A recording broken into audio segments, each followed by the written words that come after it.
ఈ రోజు కష్టాలున్నా బాధలున్నా చంద్రబాబు నాయుడు గారికి ఒక విశ్వసనీయత ఉంది. చంద్రబాబు నాయుడు గారు మాటిస్తే నిలబెట్టుకున్నటువంటి తత్వం తప్పనిసరిగా అమలు చేశాం.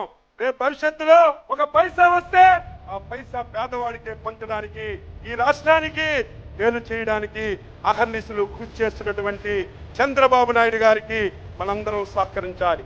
మళ్ళీ జీవితంలో ఈ రాష్ట్రంలో వైసీపీ పార్టీ జగన్మోహన్ రెడ్డి పాతాళానికి పాతి పెట్టి శభాష్ తెలుగుదేశం, శభాష్ పొదుపు జెండాని నిలబెట్టుకుంటామని చెప్పి మేము అందరికీ తెలియజేస్తూ విధ్వంసం నుంచి వికాసం వరకు తీసుకెళ్తున్నాం.